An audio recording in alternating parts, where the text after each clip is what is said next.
ഇത് മാസ് മോട്ടോഴ്സിൽ നിന്നാണ്. നമ്മൾ ഹോണ്ട ആക്റ്റീവ 4G വണ്ടി ജനറൽ സർവീസായിട്ട് കയറിയതാണ്. നമുക്ക് 53,000 കിലോമീറ്റർ ഓടിയേക്കുന്ന വണ്ടിയാണ് കേട്ടോ.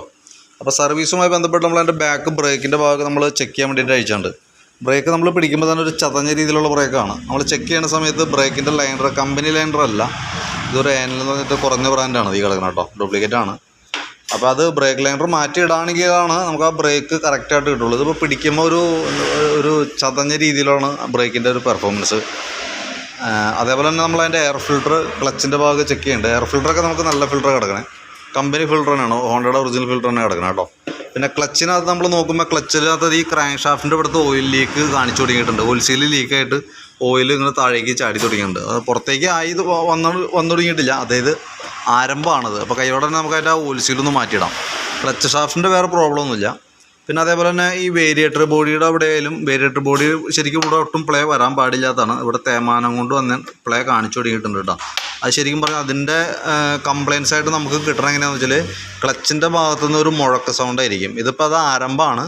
അപ്പോൾ കൈയോടെ മാറ്റിയിടാണെങ്കിൽ അതാണ് ഏറ്റവും സേഫ് കേട്ടോ. അതിവിടെ എത്രയും പ്ലേ കാണിക്കുന്നുണ്ട്, കാരണം അത് കറക്റ്റ് തിക്നെസ്സിൽ ഇറങ്ങിയിരിക്കേണ്ടതാണ്. അപ്പോൾ ഇത്രയും പ്ലേ ഉള്ളത് കൊണ്ട് ഇനി അങ്ങോട്ടേക്ക് പെട്ടെന്ന് കംപ്ലയിൻറ്റ് പിടിയെന്ന് ജനറേറ്റ് ചെയ്യാൻ തുടങ്ങും. കാരണം ഓൾറെഡി പ്ലേ ആയിട്ടുണ്ട്. അപ്പോൾ അതുകൊണ്ട് തന്നെ പെട്ടെന്ന് കംപ്ലയിൻറ്റ് കാണിക്കാനായിട്ട് തുടങ്ങും.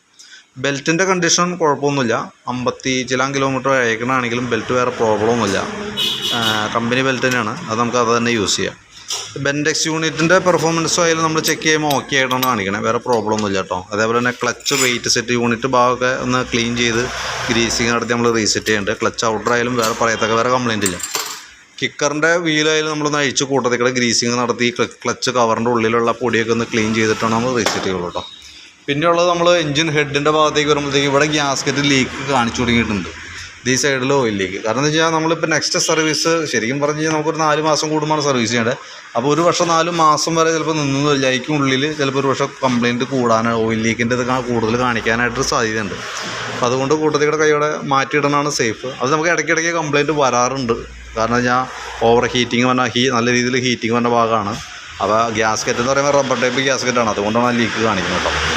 പിന്നെ ചോക്ക് വർക്ക് ചെയ്യിച്ച് നോക്കുമ്പോൾ വർക്കിംഗ് അല്ല, കാരണം നല്ല ടൈറ്റ് കാണിക്കുന്നുണ്ട്. അപ്പോൾ ചോക്ക് പ്രോപ്പറായിട്ട് ഉപയോഗിക്കുന്നില്ല എന്നുള്ളതാണ് അതിൽ നമുക്ക് മനസ്സിലാക്കാം. ചോക്ക് രാവിലെയൊക്കെ സ്റ്റാർട്ട് ചെയ്യുമ്പോൾ ചോക്ക് ഇട്ടടിക്കുന്നതാണ് ഏറ്റവും ബെറ്റർ കേട്ടോ. ചോക്കായാലും ആക്സിലേറ്ററിൻ്റെ കേബിളായാലും ആക്സിലേറ്റർ കേബിളൊക്കെ നല്ല ടൈറ്റാണ്. അപ്പോൾ മാറ്റിയിടാണെങ്കിൽ ഇപ്പോൾ ചോക്ക് കേബിളും ആക്സിലേറ്റർ കേബിളും മാറ്റുകയാണെങ്കിൽ അതായിരിക്കും കുറച്ചുകൂടി ബെറ്റർ. പിന്നെ ഫ്രണ്ടിലേക്ക് വരുമ്പോഴത്തേക്കും നമുക്ക് അതിൻ്റെ ഫ്രണ്ട് സസ്പെൻഷൻ പറഞ്ഞാൽ ലിങ്ക് ടൈപ്പ് സസ്പെൻഷൻ വരാം. അപ്പോൾ അതിൻ്റെ ഈ ലിങ്കിൻ്റെ ഉള്ളിൽ തന്നെ കോളർ ബുഷ് തേമാനമുണ്ട്, വേറെ പ്രശ്നങ്ങളൊന്നുമില്ല. ബ്രേക്കായാലും ബ്രേക്ക് ലൈനറൊക്കെ ഒന്ന് ക്ലീൻ ചെയ്ത് റീസെറ്റ് ചെയ്താൽ മതി. കേബിളിൽ നിന്നും പറയത്തക്ക വേറെ കംപ്ലയിൻ്റ് ഇല്ല. ബാറ്ററിയുടെ ഭാഗം നമ്മൾ നോക്കുമ്പോഴും ബാറ്ററി 2024 മോഡൽ ബാറ്ററിയാണ്. വോൾട്ടൊക്കെ ചെക്ക് ചെയ്യുമ്പോൾ കറക്റ്റ് മാക്സിമം വോൾട്ട് നമുക്ക് കിട്ടുന്നുണ്ട്, 12.96 ഉണ്ട്. വേറെ പ്രശ്നങ്ങളൊന്നുമില്ല. പിന്നെ ഈ ഭാഗത്തേക്ക് വരുമ്പോഴത്തേക്ക് നമുക്ക് സെക്കൻഡറി ഫിൽറ്റർ യൂണിറ്റ്, എയർ ഫിൽറ്ററിന് തന്നെ സെക്കൻഡറി ഫിൽറ്റർ എന്ന് പറയുന്ന യൂണിറ്റാണത്. അത് ഓൾറെഡി പൊടിഞ്ഞു തുടങ്ങിയിട്ടുണ്ട്. അപ്പോൾ കൈയോടെ നമുക്കത് മാറ്റിയിടാം കേട്ടോ. അതേപോലെ തന്നെ സ്പാർക്ക് പ്ലഗിൻ്റെ ഭാഗമായാലും വേറെ പറയത്തക്ക കംപ്ലയിൻ്റ് ഒന്നുമില്ല. എയർ ഫിൽറ്റർ മാറ്റിയ കൂട്ടത്തിയുടെ പ്ലഗ് കൂടി മാറ്റിയാണ്. അത് ആ കംപ്ലയിൻറ്റ് കാണിച്ചിട്ട് ചെയ്താൽ മതി, വേറെ പ്രശ്നമൊന്നുമില്ല. കാരണം എയർ ഫിൽറ്റർ മാറ്റുമ്പോൾ ആ കൂട്ടത്തിൽ നമുക്ക് ഒരുമിച്ച് മാറ്റേണ്ട ഒരു പാർട്ടാണ് കേട്ടോ.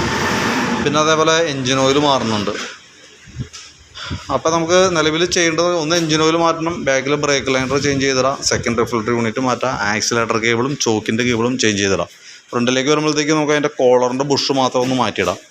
പിന്നെ ക്ലച്ചിനകത്ത് വരുന്ന ആ ഓയിൽ ലീക്ക് കാണിച്ചു തുടങ്ങിയിട്ടുണ്ടല്ലോ, ആ ഓയിൽ സീലും മാറ്റാം. ഈ വീലിൻ്റെയും ബുഷും തേമാനം ഉണ്ട്. അപ്പോൾ അതും കൂടി കൈയോടെ മാറ്റിയിടാണെങ്കിൽ അതാണ് ഏറ്റവും സേഫ് കേട്ടോ. അതല്ലെങ്കിൽ പിന്നീട് ഇനി കംപ്ലയിൻ്റ് ഒന്ന് കാണിച്ചു തുടങ്ങി കഴിഞ്ഞാൽ പിന്നെ കംപ്ലയിൻറ്റ് കൂടുതൽ പിടിപിടിയെന്ന് വരും. അതുകൊണ്ടാണ് നമ്മൾ എടുത്ത് പറയണേ. അപ്പോൾ ഞാനത് അത്രയും ഭാഗങ്ങൾ ഉൾപ്പെടുത്തിക്കൊണ്ടുള്ള ഒരു എസ്റ്റിമേറ്റ് നോക്കിയിട്ട് അതിൻ്റെ ഡീറ്റെയിൽസ് ഒന്ന് വാട്സാപ്പിലേക്ക് ഒന്ന് ഷെയർ ചെയ്തിട്ടേ കേട്ടോ. നോക്കിയിട്ടൊന്ന് റിപ്ലൈ ഇട്ടാണ്.